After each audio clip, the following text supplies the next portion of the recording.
प्रस्तुत है गांधी वध क्यों, भाग 1, गोपाल गोडसे। अगर आपने अभी तक हमारे चैनल को सब्सक्राइब नहीं किया है तो कृपया इसे सब्सक्राइब कर लीजिए, लाइक कीजिए, शेयर कीजिए, कमेंट्स कीजिए। थैंक यू, धन्यवाद। प्रस्तुत है गांधी वध क्यों, गोपाल गोडसे। गांधी वध क्यों? गोपाल गोडसे हिंदू महासभा के एक क्रांतिकारी कार्यकर्ता थे। इन्हें गांधी हत्या के मामले में आजीवन कारावास की सज़ा मिली थी। ये प्रमुख अभियुक्त नाथूराम गोडसे के अनुज थे। अपने अंतिम दिनों तक उन्हें महात्मा गांधी के प्रति अपने रवैये पर कभी कोई अफसोस नहीं था। वे महात्मा गांधी को हिंदुस्तान के विभाजन का दोषी व पक्षपाती मानते रहे और इन्होंने इसी मुद्दे को लेकर गांधी वध क्यों नामक पुस्तक लिखी, जो अंतर्राष्ट्रीय स्तर पर बेस्ट सेलर रही। यदि देशभक्ति पाप है तो मैं मानता हूँ मैंने पाप किया है। यदि प्रशंसनीय है तो मैं अपने आप को उस प्रशंसा का अधिकारी समझता हूँ। मुझे विश्वास है कि मनुष्य द्वारा स्थापित न्यायालय के ऊपर कोई न्यायालय हो तो उसमें मेरे काम को अपराध नहीं समझा जाएगा। मैंने देश और जाति की भलाई के लिए यह काम किया। मैंने उस व्यक्ति पर गोली चलाई जिसकी नीति से हिंदुओं पर घोर संकट आए, हिंदू नष्ट हुए। Nathuram Godse. I have, however, no doubt that had the audience of that day been constituted into a jury and entrusted with the task of deciding Godse's appeal, they would have brought in a verdict of not guilty by overwhelming majority. Justice Khosla, The Murder of the Mahatma, page 234। Divya संदेश। वास्तव में मेरे जीवन का उसी समय अंत हो गया था जब मैंने गांधी पर गोली चलाई थी। उसके पश्चात मैं मानव समाधि में हूँ और अनासक्त जीवन बिता रहा हूँ। मैं मानता हूँ कि गांधी जी ने देश के लिए बहुत कष्ट उठाए, जिसके कारण मैं उनकी सेवा के प्रति एवं उनके प्रति नतमस्तक हूँ। किंतु देश के इस सेवक को भी जनता को धोखा देकर मातृभूमि के विभाजन का अधिकार नहीं था। मैं किसी प्रकार की दया नहीं चाहता हूँ। मैं यह भी नहीं चाहता हूँ कि मेरी ओर से कोई दया की याचना करे। अपने देश के प्रति भक्तिभाव रखना यदि पाप है तो मैं स्वीकार करता हूँ कि वह पाप मैंने किया है। यदि वह पुण्य है तो उससे जनित पुण्य पद मेरा नम्र अधिकार है। मेरा विश्वास अडिग है कि मेरा कार्य नीति की दृष्टि से पूर्णतया उचित है। मुझे इस बात में लेश मात्र भी संदेह नहीं कि भविष्य में किसी समय सच्चे इतिहासकार लिखेंगे तो वे मेरे कार्य को उचित ठहराएंगे। नाथूराम गोडसे। मृत्यु पत्र। प्रिय बंधु चिरंजीव दत्तात्रेय वी गोडसे, मेरे बीमा के रुपया अगर आ जाएंगे तो उस रुपया का विनिभोग आपके परिवार के कार्य के लिए करना। रुपये 2000 आपकी पत्नी के नाम पर, रुपये 3000 चिरंजीव गोपाल की पत्नी के नाम, धर्मपत्नी के नाम पर और रुपये 2000 आपके नाम पर। इस तरह से बीमा के कागज़ों पर मैंने रुपया मेरी मृत्यु के बाद मिलने के लिए लिखा है। मेरी उत्तर क्रिया करने का अधिकार अगर आपको मिलेगा तो आप आपकी इच्छा से किसी तरह भी इस शुभ कार्य को समाप्त करना। लेकिन मेरी अंतिम विशेष इच्छा यही लिखता हूँ। अपने भारतवर्ष की सीमा रेखा सिंधु नदी है, जिसके किनारों पर वेदों की रचना प्राचीन दृष्टाओं ने की है। वह सिंधु नदी जिस शुभ दिन में फिर भारत वर्ष की ध्वज की छाया में स्वच्छंदता से बहती रहेगी, उन दिनों में मेरी अस्थियों या रक्षा का कुछ छोटा सा हिस्सा उस सिंधु नदी में बहा दिया जाए। यह मेरी इच्छा सत्य सृष्टि में आपने के लिए शायद और भी 1-2 पीढ़ी का समय लग जाए तो भी चिंता नहीं। उस दिन तक वह अवशेष वैसा ही रखो और आपके जीवन में वह शुभ दिन न आए तो आपके वारिसों को ये मेरी अंतिम इच्छा बतलाते जाना। अगर मेरा न्यायालयीन वक्तव्य कभी सरकार बंध मुक्त करेगी तो उसके प्रकाशन का अधिकार भी मैं आपको दे रहा हूँ। मेरा 101 रुपया आपको आज दिए हैं, जो आप सौराष्ट्र सोमनाथ मंदिर का पुनरुद्धार हो रहा है उसके कलश कार्य के लिए भेज देना। नाथूराम गोडसे। 14/11/49। भारत सरकार ने गांधी के अनशन के कारण पाकिस्तान को 55 करोड़ रुपए न देने का अपना निर्णय बदल लिया।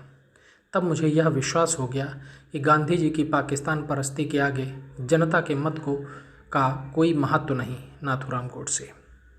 गांधी जी ने देश को छल कर देश के टुकड़े किए, क्योंकि ऐसा न्यायालय या कानून नहीं था जिसके आधार पर ऐसे अपराधी को दंड दिया जा सकता। इसलिए मैंने गांधी जी को गोली मारी। उनको दंड देने का केवल यही एक तरीका रह गया था। नाथूराम गोडसे। गांधीवध क्यों? विभाजन के घाव। गांधी जी की हत्या के संदर्भ में अभी तक एक आयोग बिठाया गया था। सर्वोच्च न्यायालय के सेवानिवृत्त न्यायमूर्ति श्री कपूर की नियुक्ति इसके लिए हुई थी। क्या यह दुर्घटना टाली जा सकती थी और क्या शासकीय कर्मचारियों ने सुरक्षा की उपेक्षा की? ऐसे विषय उस आयोग के सामने थे। उस विषय के अंतर्गत तत्कालीन दिल्ली के वातावरण का चित्रण करना भी उन्हें आवश्यक प्रतीत हुआ। साथ ही गांधी जी के संबंध में लोकमत कैसा था, यह भी देखना उन्हें अनिवार्य लगा। कुछ ग्रंथों के आधार पर और उनके सामने आए साक्ष्यों के विवरण से श्री कपूर ने उस विषय की चर्चा की है। दिल्ली की परिस्थिति। कपूर आयोग प्रतिव्रत भाग 1 पृष्ठ 133। पंजाब उच्च न्यायालय के एक और न्यायमूर्ति श्री जी.डी. घोषला ने एक पुस्तक लिखी है, द ईस्टर्न रॉकोनिंग। पुस्तक में हिंदुस्तान का विभाजन तक हुई घटनाएं और विभाजन के भयानक परिणामों से संबंधित जो अध्याय है उसका आधार श्री कपूर ने अपने प्रतिव्रत में लिखा है। 12 दिसंबर 1945 को डॉन समाचार पत्र में जिन्ना ने कहा है कि यदि लोग स्वेच्छा से स्थानांतरण करना चाहें तो वैसा हो सकता है। वे लोकमत को टटोलना चाहते थे। जो प्रांत पाकिस्तान जाना चाहें तो वैसा हो सकता है। वे लोकमत को टटोलना चाहते थे कि वहाँ के हिंदुओं की भी इसमें सहमति नहीं थी जो प्रांत पाकिस्तान में जाने वाले थे, किंतु मुस्लिम लीग को इस स्थानांतरण योजना का क्रियान्वयन तुरंत चाहिए था, क्योंकि उससे पाकिस्तान का विरोध करने वालों को उत्तर मिलने वाला था। पंजाब, उत्तर पश्चिमी सीमा प्रांत, सिंध और बंगाल, इन प्रांतों के हिंदू अपने अपने व्यवसाय, व्यापार धंधे छोड़ने के लिए तैयार नहीं थे। वे उद्योग उन्होंने वहाँ पीढ़ियों के परिश्रम से खड़े किए थे। जिन्ना के मन की लहर पर भिखमंगे होना या भटकने वाले बनना और निर्वासित बनना उन्हें मान्य न था। दूसरी ओर उत्तर प्रदेश, बम्बई, मद्रास, बिहार, मध्य प्रदेश आदि प्रांतों के मुसलमानों को भी अपना घर-बार छोड़कर जाना जचता न था। इस कठिनाई का हल करने के लिए मुस्लिम लीग को अन्य कोई मार्ग ढूंढना अनिवार्य हो गया। अनुच्छेद 12A1। कलकत्ते के नरसंहार का प्रयोग भले ही पूरी तरह फलित न हुआ हो, किंतु उसका एक परिणाम अवश्य हुआ। उस हत्याकांड से निर्मित आतंक ने हिंदुओं को अपना घर बार छोड़ने को बाध्य किया। वह प्रयोग नोआखाली और टिप्पेरा भाग में सफल हुआ।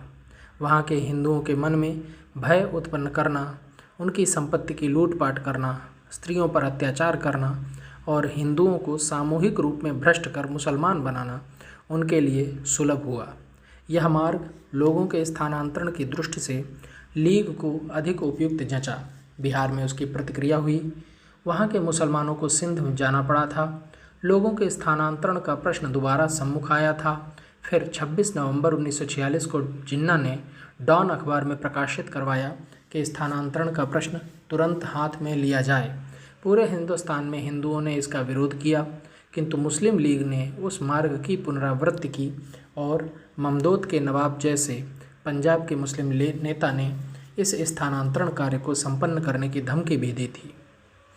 अनुच्छेद 12A2। सर इवांस जेकिंस उन दिनों पंजाब के गवर्नर थे।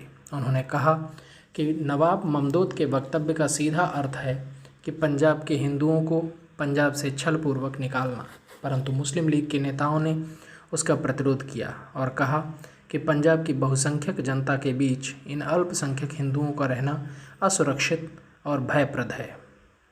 अनुच्छेद 12A3। सर फिरोज़ खान नून ने धमकाया कि चंगेज खान और हलाकू खान के किए हुए अत्याचार की पुनरावृत्ति होगी।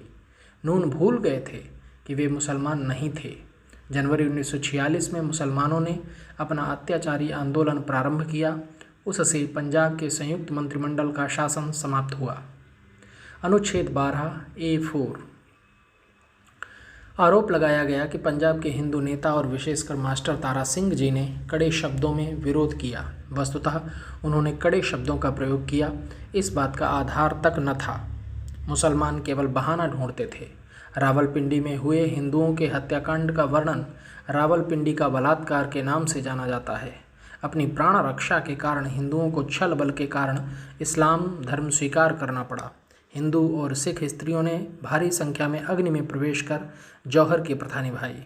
उन्होंने कुएं में छलांग लगाकर आत्म बलिदान किया। अपनी बच्चियों को उन्होंने अपने आप मार डाला। अपनी लज्जा रक्षा का उनके पास केवल यही उपाय था। अनुच्छेद 12A(5) गाड़ियां भर भर कर निर्वासितों के दल हिंदुस्तान आने लगे। उसका ब्यौरा भी हृदय विदीर्ण करने वाला है। भयाक्रांत मानवता का बड़ा प्रवाह बह रहा था। डिब्बों में सांस लेने जितना भी स्थान न था। डिब्बों की छत पर भी बैठकर लोग आते थे। पश्चिमी पंजाब के मुसलमानों का आग्रह था कि लोगों का स्थानांतरण होना चाहिए, परंतु वह इतने सीधे ढंग से बिना किसी छल के हो यह उन्हें नहीं भाता था। इन हिंदुओं को जाते समय भयानकता, क्रूरता, पशुता, अमानुषिकता, अवहेलना आदि भावों का अनुभव मिलना ही चाहिए, ऐसी उनकी कामना थी। उसी के अनुसार उनका व्यवहार था। अनुच्छेद 12A(9) किसी स्टेशन पर गाड़ी घंटों ठहरती थी। उस विलंब का कोई कारण न था। पानी के नल तोड़ दिए गए थे। अन्न अप्राप्य कर दिया जाता था। छोटे बच्चे भूख और प्यास से छटपटाकर मरते थे। यह तो शाश्वत समस्या थी। एक अधिकृत सूचना के अनुसार माता पिताओं ने अपने बच्चों को पानी के स्थान पर अपना मूत्र दिया, किंतु वह भी उनके पास होता तो। निर्वासितों पर हमले होते थे। उनको ले जाने वाले ट्रक और लारियां रास्ते में रोकी जाती थीं।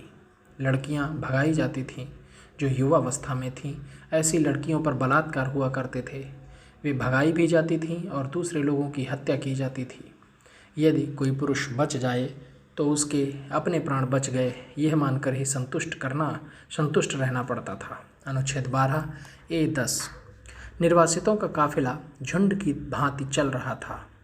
वृद्ध पुरुषों तथा स्त्रियों का चलते चलते दम घुट जाता था। वे मार्ग के किनारे मरने के लिए ही छोड़ दिए जाते थे। काफिला आगे बढ़ जाता था। उनकी देखभाल करने का किसी के पास समय न होता था। रास्ते शवों से भरे थे। शव गल जाते थे। उनसे दुर्गंध फैलती थी। कुत्ते और गिद्ध उन्हें अपना भोजन बनाते थे। ऐसे समूह मानो मनुष्य की पराभूत चित्त की शोक विवल और अगतिक मन की अंत्य यात्रा ही थी। अनुच्छेद 12A(11) अल्पसंख्यकों का बर्बस निष्कासन करना, यही मुस्लिम लीग और पाकिस्तान की रचना को प्रोत्साहित करने वालों का मंतव्य था। अतएव उन लोगों से सद्व्यवहार, सहानुभूति अथवा सुविधाओं की अपेक्षा करना अर्थहीन था। उनके सैनिक और आरक्षीगण अर्थात पुलिस, उनके यात्रा रक्षी दल अर्थात एस्कॉर्ट्स प्रायः मुसलमान थे। उनसे निर्वासितों को रक्षण मिलना असंभव ही था। निर्वासितों को भी उन पर विश्वास न था, क्योंकि उन्हें रक्षण देने की अपेक्षा अपने धर्म बंधुओं द्वारा चलाए जा रहे लूटपाट के अभियान में हाथ बटाने का उन्हें अधिक मोह हुआ करता था। अनुच्छेद 12A(12) पश्चिमी पंजाब से आई निर्वासितों की गाड़ियों पर कई हमले हुआ करते थे, किंतु 14 अगस्त 1947 के पश्चात जो हमले हुए वे अत्यधिक क्रूरतापूर्ण थे। सितंबर में झेलम जिले के पिंड दाद खान गाँव से चल पड़ी गाड़ियों पर 3 स्थानों पर आक्रमण हुए। 200 स्त्रियों को या तो मारा गया या भगाया गया। वहां से निकली गाड़ी पर वजीराबाद के पास हमला हुआ था। वह गाड़ी सीधे रास्ते से लाहौर जाने के बजाय टेढ़े रास्ते सियालकोट की ओर घुमाई गई। यह सितंबर में हुआ। अक्टूबर में सियालकोट से आने वाली एक गाड़ी पर ऐसा ही अत्याचारी प्रयोग किया गया, किंतु जनवरी 1947 में बन्नू से निकली गाड़ी पर गुजरात स्टेशन पर विशेष रूप से क्रूर हमला हुआ। हिंदुओं का घोर संहार हुआ।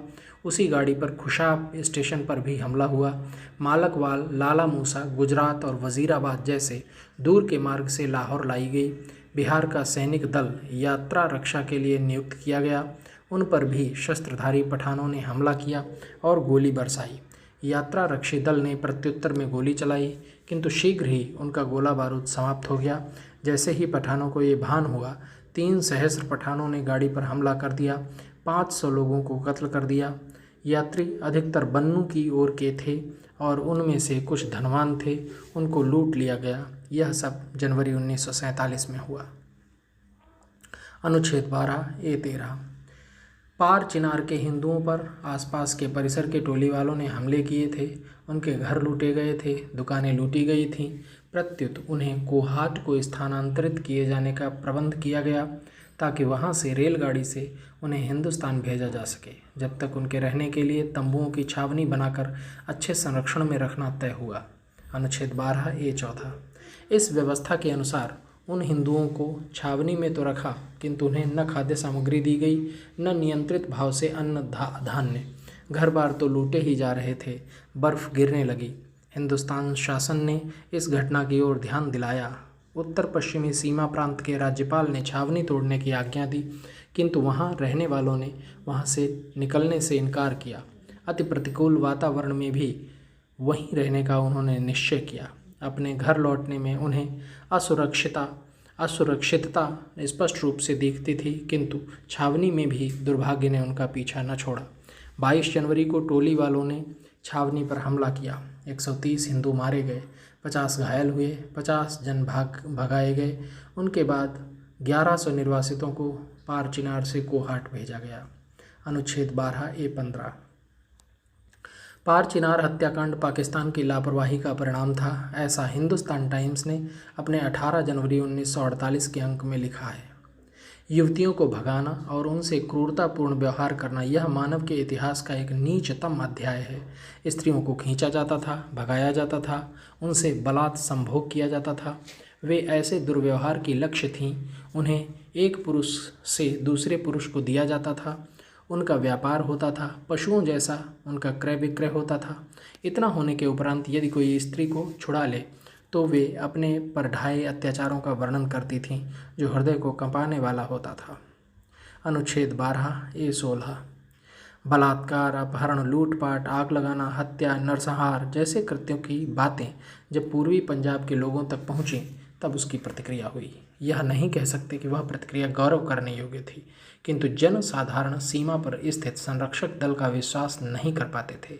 अतः वे अपने वरिष्ठ नेतागण पर अपनी रक्षा के विश्वास करने को उद्यत हुए। उक्त धारणा के पत्र पंडित जवाहरलाल नेहरू तथा सरदार पटेल को आने लगे।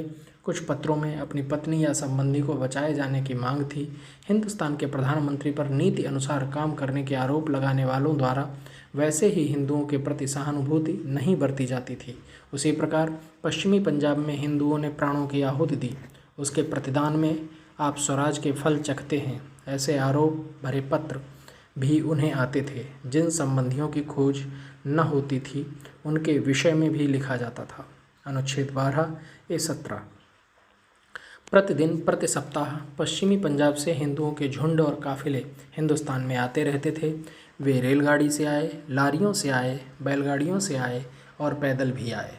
होते होते दिसंबर 1947 तक 40 लाख लोग हिंदुस्तान में आ पहुँचे। उन्होंने अपना घर बार पीछे छोड़े, मूल्यवान वस्तुओं को छोड़ा। उनमें से लगभग सभी शोकग्रस्त थे। उनके शरीर विकल थे, घायल थे और उनकी आत्मा भयानकता के धक्के से रक्तस्नात थी। ऐसी अवस्था में वे नए घर में आ गए। यहाँ के शिविरों में कष्ट अवश्य थे, उनके भविष्य में अनिश्चितता ही लटकती थी, किंतु इतना होते हुए भी उनके जीवन पर मंडराता मौत का साया टल गया था और स्त्रियों की सुरक्षा का भी प्रबंध हो गया था। जैसे ही उन्होंने हिंदुस्तान की सीमा के भीतर पग रखा, उनके श्रांत और प्रायः नीरव और क्लांत होठों से विजय के उन्माद भरे उद्गारों को अभिव्यक्ति मिली।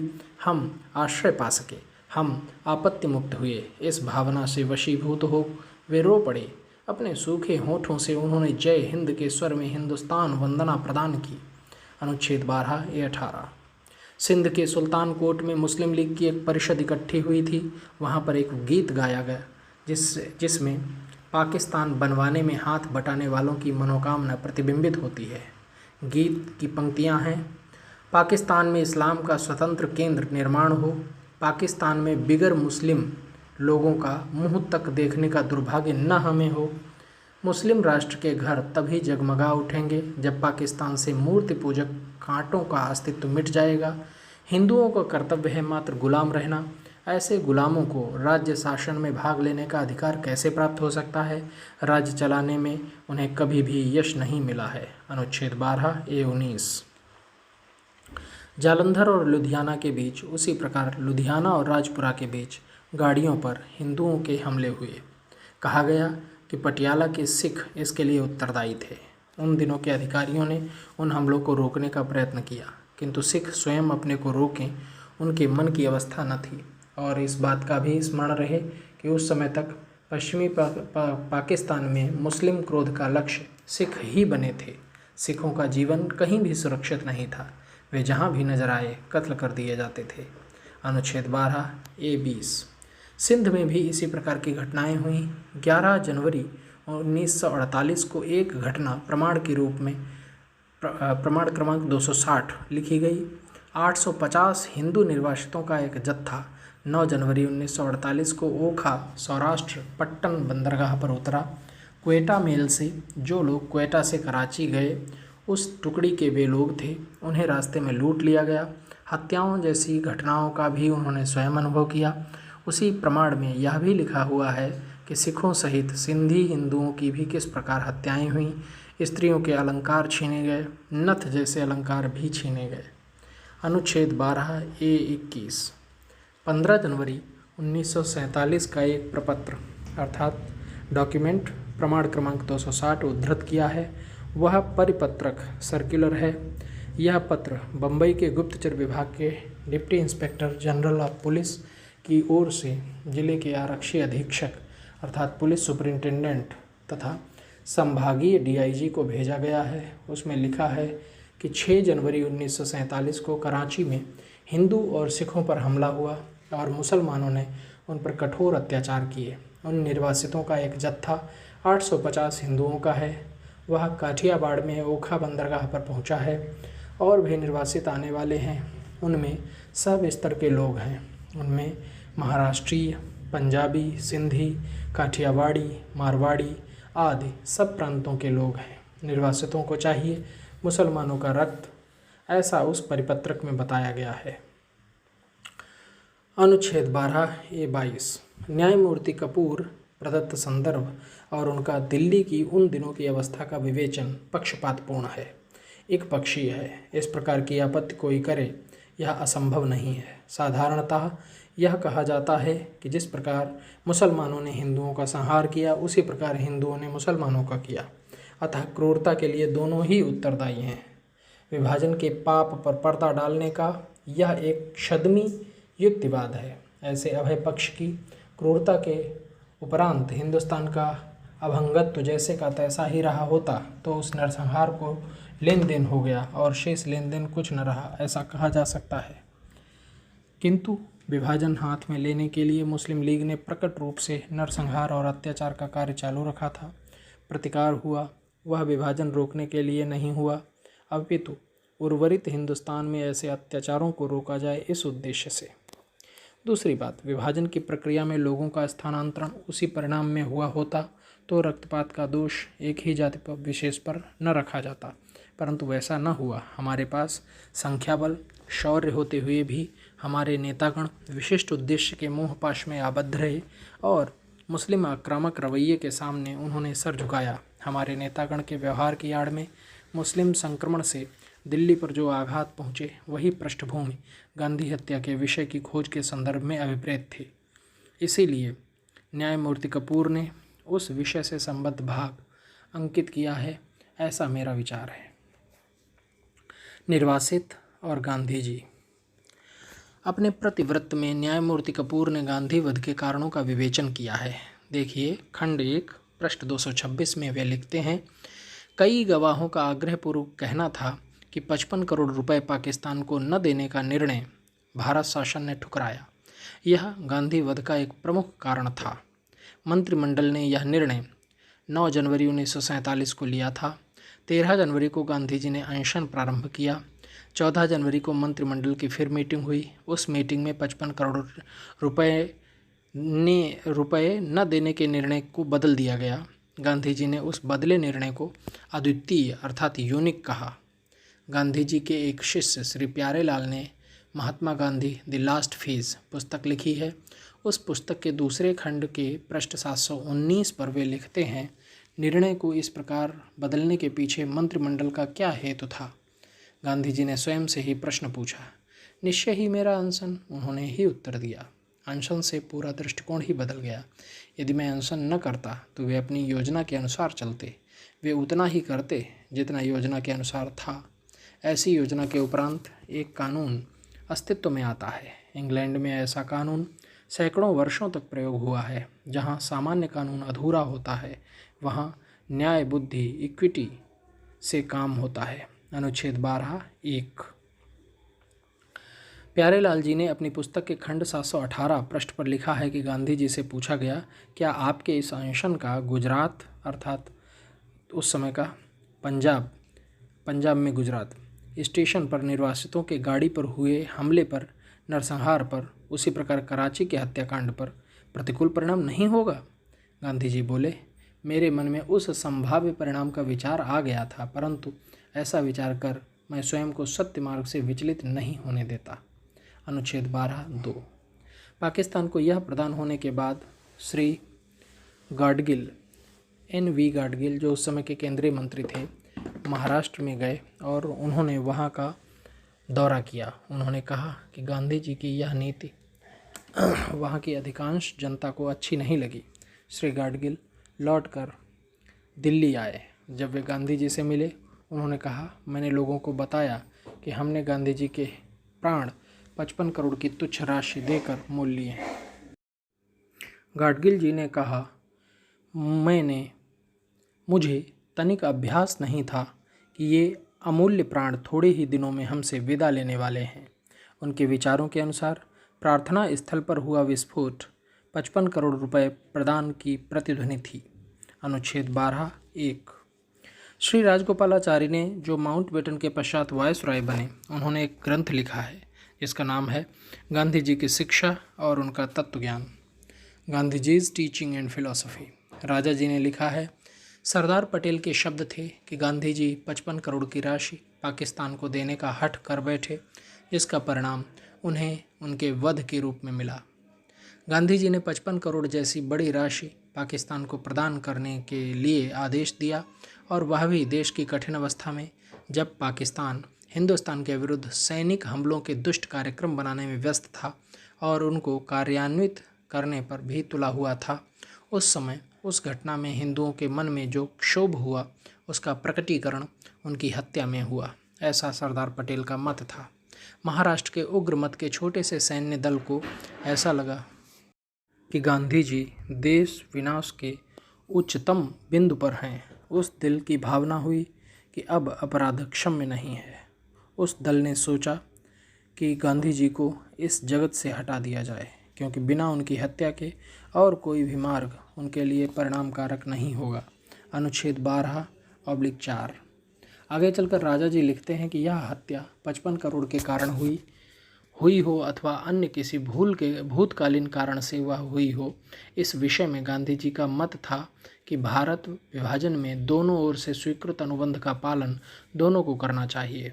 हिंदुस्तान शासन को स्वातंत्र्य की शुरुआत अनुबंध तोड़ने से नहीं करनी चाहिए। उनकी दृष्टि से यदि हिंदुस्तान 55 करोड़ न देता तो उसका नैतिक बल नष्ट होता और वह हृदय, जो कि एक हिंदू की गोली से मरा, अन्य प्रकार से विदीर्ण होकर मर जाता। 55 करोड़ दिए जाने से हिंदुस्तान की नैतिकता स्थिर रही। इतना ही नहीं, वह अधिक ही ऊंची हुई। अनुच्छेद 12(6)। श्री पुरुषोत्तम दास त्रिकम दास ने कपूर आयोग के समक्ष गवाही दी थी। उन्होंने गांधीवध का कारण बताते हुए कहा कि मुसलमानों का अनुनय अथवा संतुष्टि, कलकत्ता और नोआखाली में गांधी जी द्वारा किए हुए शांति प्रस्थापना के प्रयोग, 55 करोड़ रुपया दिलाने का उनका हठ, जो उनके अनशन के दबाव से कार्यान्वित करना पड़ा, और हिंदू सभा की गांधी जी के प्रति धारणा, ये कारण गांधीवध के लिए पर्याप्त थे। अनुच्छेद 12(7)। पंजाब तथा पश्चिमी सीमा प्रांत से हिंदू और सिख दिल्ली, पूर्वी पंजाब तथा पश्चिमी उत्तर प्रदेश में आए। उनकी धारणा थी कि वे अपनी मातृभूमि में आ रहे हैं, किंतु उनके साथ जो व्यवहार किया गया उससे उन्हें लगा कि वे आगंतुक हैं, वे अनचाहे अतिथि हैं। क्योंकि गांधी जी का मत था कि वे अपने अपने प्रांत में वापस चले जाएं। निम्न श्रेणी के नेता गांधी जी की हाँ में हाँ मिलाकर लाउड स्पीकर का काम करने लगे और गांधी जी के इस मत का प्रसार करने लगे। तब उन निर्वासितों के मन में गांधी जी के प्रति तिरस्कार की भावना पैदा हुई और वह तीव्रतर होने लगी। अनुच्छेद 12/8। निर्वासितों की धारणाएं ऐसी बनी थीं, किंतु सामान्य स्तर पर हिंदुओं को और विशेषकर हिंदू सभा के सदस्यों को गांधी जी के मुस्लिम तुष्टीकरण की नीति से बड़ी चिढ़ थी। उनके मत के अनुसार ऐसी नीति के कारण ही देश का विभाजन हुआ और केवल गांधी जी ही उस विभाजन के निर्माता थे। जिस हेतु गांधी जी ने अनशन किया था वह 55 करोड़ देने का प्रश्न था और अनशन समाप्त करने के लिए लदी 7 शर्तों का उन हिंदू सभाई नेताओं ने कड़ा विरोध किया था। इतना ही नहीं, हिंदू सभा के एक नेता श्री आशुतोष लहिरी ने उन 7 शर्तों पर हिंदुओं की ओर से हस्ताक्षर करने से इनकार कर दिया। अनुच्छेद 12/9। दिल्ली में रह रहे निर्वासित, जिनको हिंदू सभा का सहारा था, बड़े ही क्रुद्ध हुए। वे अपना क्रोध जुलूसों और नारों से प्रकट करते रहे, किंतु उनका वह प्रतिकार मौखिक था। पूना में सावरकरवाद के अनुयायी महाराष्ट्रीय जन बहुत अधिक बौखला उठे। सहन शक्ति की सीमा से परे हुए गोपाल गोडसे ने अपनी गवाही में आयोग के सम्मुख कहा है कि गांधी जी को राजनीतिक मंच से बिना हटाए हिंदुओं का और हिंदुत्व का संरक्षण नहीं हो सकेगा, ऐसा उनका मत था। और चूंकि वे हिंसा अहिंसा के तत्व ज्ञान में लिपटे न थे, इसलिए ऐसे राजनीतिक स्तर पर गांधी जी का वध करने का उन्होंने निश्चय किया था। उनको मारने का उन्होंने षड्यंत्र रचा था। उनका पहला प्रयास विफल हुआ, किंतु दूसरे में उन्हें सफलता मिली। गोपाल गोडसे ने अपने वक्तव्य में यहाँ तक कहा कि मान लो नाथूराम, आप्टे और उनके साथी हत्या पूर्व यदि पकड़े भी जाते तो भी गांधी जी बच नहीं सकते थे। इस कथन से ध्वनित होता है कि उनके गुट में गांधी विरोधी वातावरण की मात्रा कितनी तीव्र थी और षड्यंत्र की व्याप्ति कितनी गहन थी। अनुच्छेद 12/10। श्री जे.एन. साहनी ने कपूर आयोग से कहा कि पंजाब के हिंदू और सिख निर्वासितों की गांधी जी पर अपार श्रद्धा थी। इतना ही नहीं, प्रत्युत में वे उनकी पूजा करते थे, किंतु कुछ घटनाओं के कारण उनकी गांधी जी के प्रति श्रद्धा घट गई। हिंदुस्तान शासन ने मुसलमानों से आग्रहपूर्वक कहा कि आप हिंदुस्तान छोड़कर न जाएं, तथा जो मुसलमान छोड़कर गए थे उनसे प्रार्थना की कि वे हिंदुस्तान लौट आएं। नीति की दृष्टि से ये बात अनुचित हो अथवा उचित, शायद वह उचित भी हो, तब भी निर्वासितों को यह बात आखिरी अनुचित लगी। उनका विचार था कि मुसलमानों ने जो घर अथवा दुकानें यहाँ पर छोड़ी हैं, वे उनके पुनर्वसन के लिए उनके काम आ सकती हैं। नंबर 2, पाकिस्तान को 55 करोड़ रुपए देने के पीछे गांधी जी का अनशन और हठ था। इसलिए निर्वासितों को क्रोध आया, क्योंकि इस राशि का प्रयोग कश्मीर में हमारे जो सैनिक सुरक्षा के काम में व्यस्त थे उनको मरवाने के लिए होगा, यह उनका अनुमान था। नंबर 3, हिंदुस्तान के मुसलमानों का झुकाव पाकिस्तान निर्मित के प्रति था। वस्तुतः आज जो हिंदुस्तान कहा जाता है उसी भूखंड के मुसलमानों के मत से पाकिस्तान का निर्माण हुआ। हिंदू और सिखों में आत्मरक्षा की तथा अपने अधिकारों को स्थिर करने की भावना उत्पन्न हुई। संगठन बनाने का विचार उनमें पनप गया और वह आंदोलन लगभग पूरे हिंदुस्तान में फैल गया। अनुच्छेद 12/11।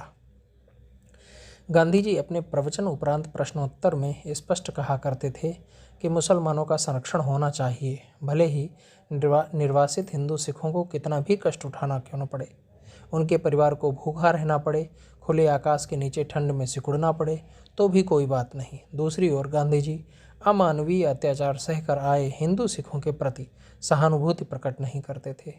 इस प्रकार का प्रवचन और शासन द्वारा मुस्लिम संरक्षण इन निर्वासितों को बहुत चुभता था।